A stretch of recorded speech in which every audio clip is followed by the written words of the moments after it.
Awesome. So actually that touches on one of my other questions. Like you said, defenders are kind of like, you can only do something wrong, right? Like you only get attention when something wrong happens. That's right. So like, let's say, one of your plays does negatively affect the team. Like, let's say, you foul someone in the box, or you get a handball, or, like own goal, even. Like how do you handle all those have happened to me?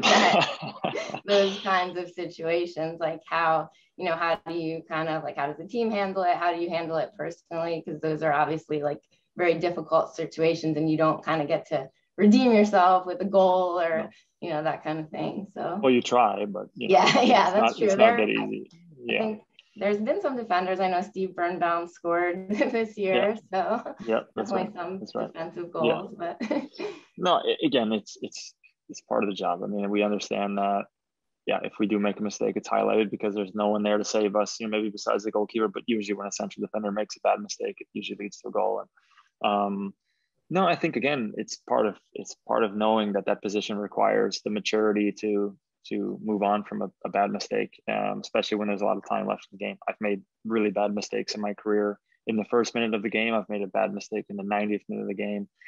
It just kind of is what it is. And I think the thing that I've quickly realized is that it's never as bad in your head as you think it is. I think you'll highlight it in your head like, oh my gosh, I just made the biggest mistake of my whole life, and everybody's seeing it. It's, you magnify it a lot more in your own head. And I think the quicker you can move on and get back into, doing what your job is, it's for the better. It's for the better of yourself and for the team. So no, I think just quickly try to shake it off and realize you still have a lot of time left. And I think that's indicative of something that can happen in life as well. If you make a bad mistake, that it was a mistake, and you can admit it and acknowledge it and move on, and obviously hope to not make the same mistake again, but realizing that the guy next to you has made a lot of mistakes, the guy to the other side has made a lot of mistakes.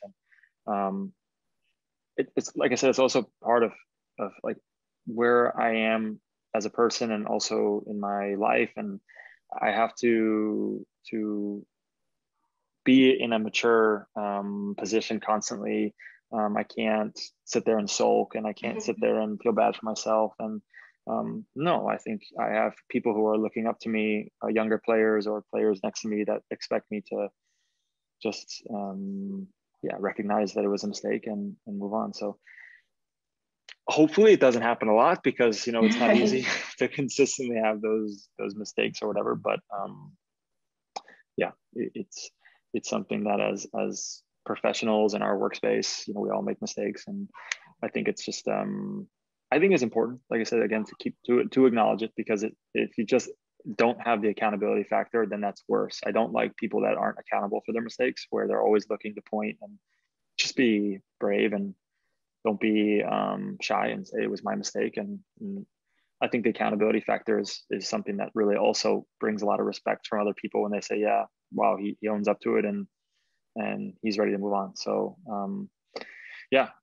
they've happened plenty, and I'm sure many more will happen in my career. But it's something that, again, as I get older and I learn how to deal with it more and more, I'm a little bit more at peace after something like that has happened, and realize it's a learning moment rather than just put my head down and sulk about it.